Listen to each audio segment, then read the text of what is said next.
Shaku, na thuaj më shumë. Çfarë ishte ajo?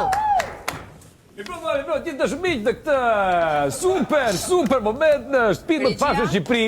Nga Farga, Ude, nga gjithë kolekte video Super Sport dhe digital.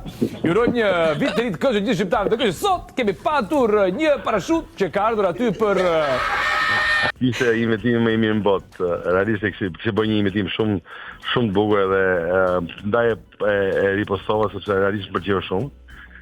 Edhe ishte shumë interesant. Besoj të kanë dërguar shumë persona të natë? Sa shumë, nuk e imagjinon sa shumë njerëz ma kanë dërguar. Ma dërgoni dhe njerëz që më disin mua, unë e kisha ripostuar, do të ripostoje.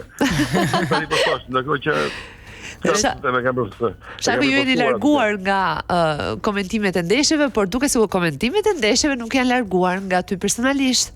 Të gjithë të mbaj mend dhe do jesh the king of this game. The king is a big word, po jo, king jo, po se momentalisht Shqipëria ka një numër shumë të madh komentatorësh. Normalisht. Shkëlqyer, shumë të talentuar, edhe digital realisht ka disa nga komentatorët më të mirë. Unë e kishe çik se si më i madh në moshë dhe isha edhe pak më i mirë. Por realisht shumë modest. Më mirë se nuk isha, po disa nga çunat aty janë shumë të mirë. Mos e mbaj pastaj si mund të jesh the king kur vazhdon të komentoj futboll Glen Albani i miku juaj. Glen Albani, po. Tani, unë po flas the king, mbetet the king, pasi ne respektojmë, kemi hierarkinë tonë të mbretërve, më kupton?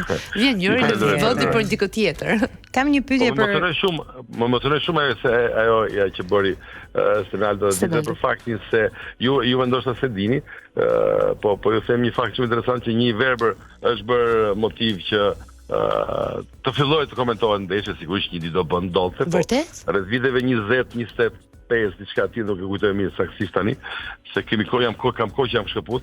2 gazetarë të BBC-s shkuan tek drejtori i tyre në radio BBC në Londër, dhe i thanë që ne duhet të kemi vendosur që përveç se kronikës që bëjmë në lajme e BBC-s për treguar se sa doli një ndeshje, kush i shënoi golat e informacione të tilla rreth një ndeshje futbolli, ne kemi menduar që ta transmetojmë gjithë ndeshjen e futbollit live në radio.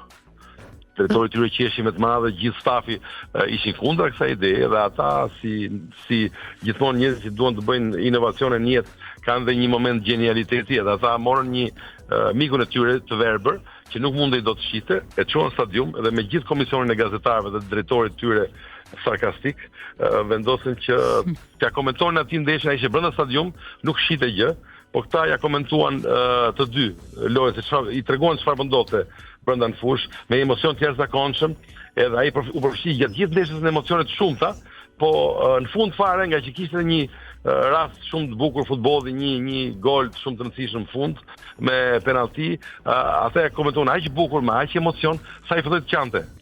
Edhe kur një person i verbër mbrin edhe të qaj, do të thotë që emocioni i tij ka qenë aq i madh, edhe ajo gjëja ka aq shumë vlerë për të donca ai nuk e sheh, që vleka pra ky koment në radio dhe që nga ai momenti filloi të komentojë në radio, pa një moment në futbollin amerikan, atë baseball në Amerikë, po në Evropë është komentuar një ndeshje Arsenalit me Sheffield, FA Cup është trofeu më i vjetër në botë në BBC Radio në vitin 1927.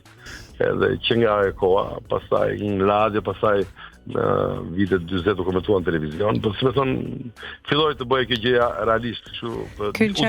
Pra jo më kohë që komentonte. Është fakti më interesant që kemi dëgjuar sot, edhe tamam tregon atë se si një emocion i vërtet, nëse përçohet në mënyrën e duhur, mund të ndjehet, pra është e gjitha energji që ti e transmeton tek personi tjetër.